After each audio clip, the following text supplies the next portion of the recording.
happy day. Oh, happy day. Hi, and welcome to the National Civil Rights Museum at the former Lorraine Motel in Memphis, Tennessee. I'm Dory Lerner, K-12 Museum Educator. I'm here to celebrate with you and honor Juneteenth.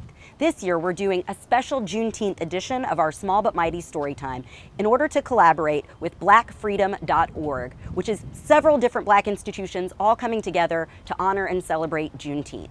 So this year, we're going to read a book with you and we're going to show you a special cooking demonstration. So I'd like to start with this book called All Different Now, Juneteenth, the First Day of Freedom.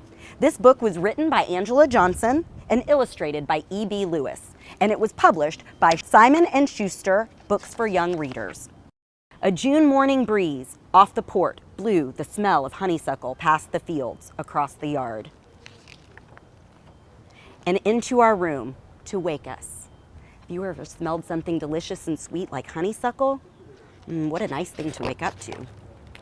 And nobody knew, as we ate a little, talked a little, and headed to the fields as the sun was rising, that soon it would all be different.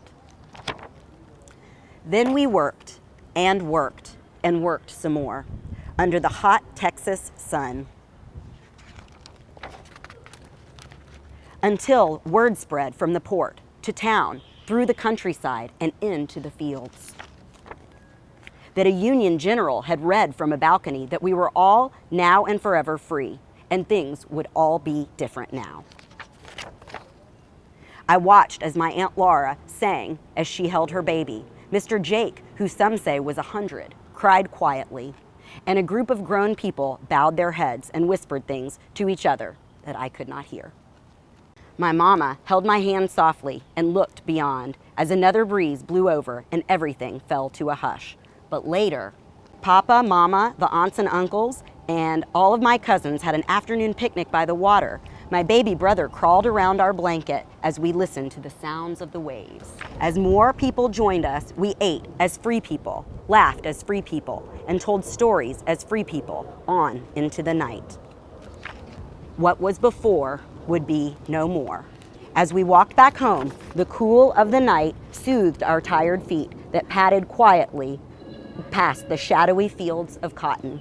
And in the morning, the smell of honeysuckle will wake me again, beside my sisters and brother, to a time that will be for all of us all different now.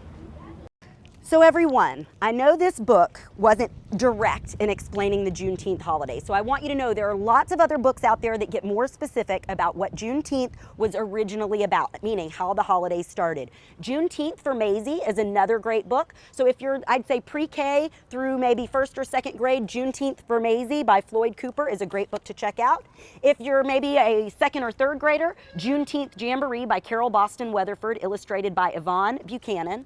Or if you are a fourth or fifth grader, check out Juneteenth by Vonda Michaud Nelson and Drew Nelson, illustrated by Mark Schroeder. So everyone, I want you to know this holiday is about joy. And at the Civil Rights Museum, we are honored to share joy with you and remind you to share joy with your family and friends as you celebrate Juneteenth this year.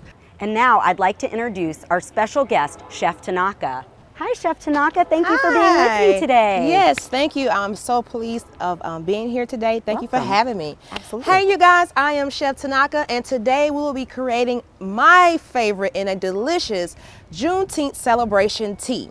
So we're going to start out with what you need. You need some fresh, ripe strawberries. Of course, we got to have our blueberries because we got to incorporate our Juneteenth flag, and we cannot go without our hibiscus tea bags. Now, if you don't have, you can't find hibiscus tea bags in the store, you always can use black tea that you can find in any local grocery store. We have some ice and we also have a blender. So we're going to start with our tea bags. We have some boiling water here. We have some fresh strawberries already diced up.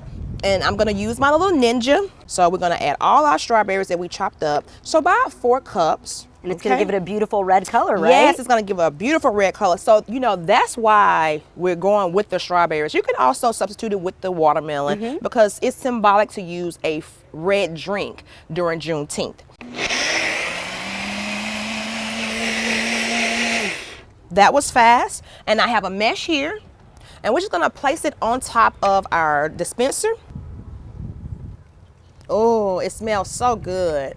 Now, you don't want to press it too hard because you don't want your tea to become cloudy. So we're going to take a wooden spoon and we're going to stir just gently just to get the juice. And our tea is almost done because I can see the colors. It's so vibrant red and brownish color. It looks amazing. Do you want me to come stir the strawberries? Sure, if you don't mind, that'll be awesome. So I'm going to take some of my ice here.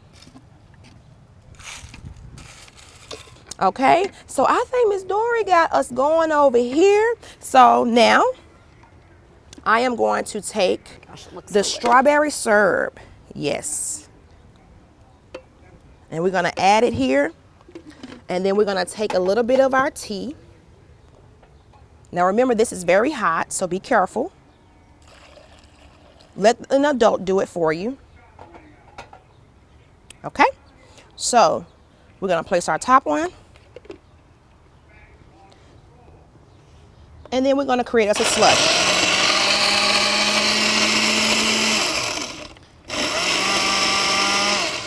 Now, if it's not thick enough, you always can add some more ice. So we're going to grab that glass over there. So we're going to shake it up so we can get all our slushy out. Yeah, we might have to use our spoon to assist it.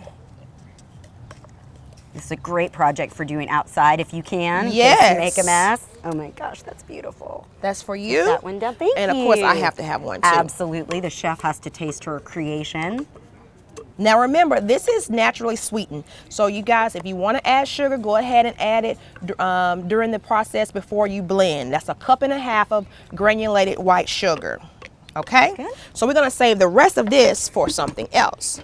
Now, Miss Dory, I want to add fresh strawberries and blueberries to mine just because, hey, the flag has red, white, and blue, so I want all of mine. So, yeah, and I'm going to stick my strawberry on the side. The blueberries on the top. Yes, blueberry on the top. And we have some straws here. Beautiful. And cheers to Juneteenth. To Juneteenth, to freedom, and to joy. Homemade popsicles. Now, make sure you do this at least a day in advance. Go ahead and make your celebration tea up and pour it in each mold. Freeze it for 8 to 24 hours. On Juneteenth, which is the 19th, you pull those popsicles out and enjoy in the summer breeze. This has been delicious. I enjoyed. Thank you so much, Ms. Dory, for allowing me to be a part of today. And I hope you guys enjoy Juneteenth just as much as I will. And I'll be celebrating with some fabulous old-fashioned chicken and buttermilk cornbread and also collard greens on Juneteenth, along with my celebration tea.